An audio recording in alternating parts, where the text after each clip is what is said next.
ఈరోజు 8:30 సమయంలో వినుకొండ టౌన్లో జిలాని అనే వ్యక్తి తనకి రషీద్ అనే వ్యక్తికి ఉన్నటువంటి వ్యక్తిగత కక్షల వల్ల రషీద్ అనే వ్యక్తిని నరికి చంపడం జరిగింది. ఇటువంటి చర్యలు ఏమైనా కూడా ఎక్కడైనా ఏదైనా రిపీట్ అయితే చట్టపరంగా చాలా కఠినమైనటువంటి చర్యలు తీసుకోవడం జరుగుతుంది. ఎవరైనా వీటిని ఎక్కడైనా ప్రోత్సహించినా కూడా వాళ్ళు కూడా చట్టపరంగా తీసుకునే చర్యలకి బాధ్యులవుతారు.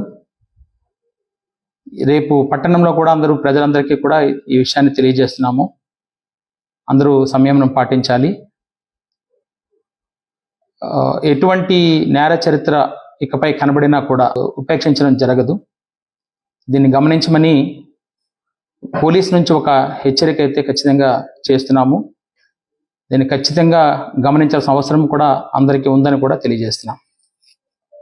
144 సెక్షన్ కూడా అది అమల్లోకి తీసుకుంటున్నాం. అక్కడ ఎవరు ఎటువంటి శాంతి భద్రతల విఘాతం కలిగించినా కూడా కఠినమైనటువంటి చర్యలు తీసుకుంటాం. ఈరోజు 8:30 సమయంలో వినుకొండ టౌన్లో జిలాని అనే వ్యక్తి తనకి రషీద్ అనే వ్యక్తికి ఉన్నటువంటి వ్యక్తిగత కక్షల వల్ల రషీద్ అనే వ్యక్తిని నరికి చంపడం జరిగింది.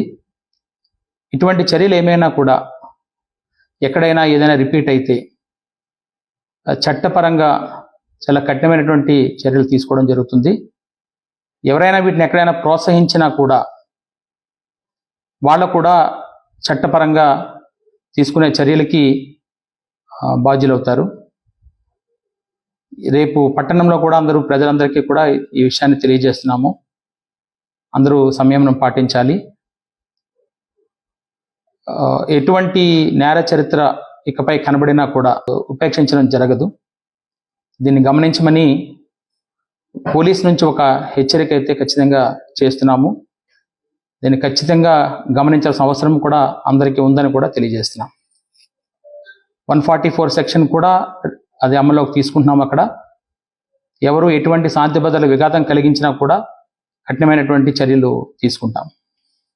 ఈరోజు 8:30 సమయంలో వినుకొండ టౌన్లో జిలాని అనే వ్యక్తి తనకి రషీద్ అనే వ్యక్తికి ఉన్నటువంటి వ్యక్తిగత కక్షల వల్ల రషీద్ అనే వ్యక్తిని నరికి చంపడం జరిగింది. ఇటువంటి చర్యలు ఏమైనా కూడా ఎక్కడైనా ఏదైనా రిపీట్ అయితే చట్టపరంగా చాలా కఠినమైనటువంటి చర్యలు తీసుకోవడం జరుగుతుంది. ఎవరైనా వీటిని ఎక్కడైనా ప్రోత్సహించినా కూడా వాళ్ళు కూడా చట్టపరంగా తీసుకునే చర్యలకి బాధ్యులవుతారు. రేపు పట్టణంలో కూడా ప్రజలందరికీ కూడా ఈ విషయాన్ని తెలియజేస్తున్నాము. అందరూ సంయమనం పాటించాలి. ఎటువంటి నేర చరిత్ర ఇకపై కనబడినా కూడా ఉపేక్షించడం జరగదు. దీన్ని గమనించమని పోలీస్ నుంచి ఒక హెచ్చరిక అయితే ఖచ్చితంగా చేస్తున్నాము. దీన్ని ఖచ్చితంగా గమనించాల్సిన అవసరం కూడా అందరికీ ఉందని కూడా తెలియజేస్తున్నాం. 144 సెక్షన్ కూడా అది అమల్లోకి తీసుకుంటున్నాం. అక్కడ ఎవరు ఎటువంటి శాంతి భద్రతల విఘాతం కలిగించినా కూడా కఠినమైనటువంటి చర్యలు తీసుకుంటాం.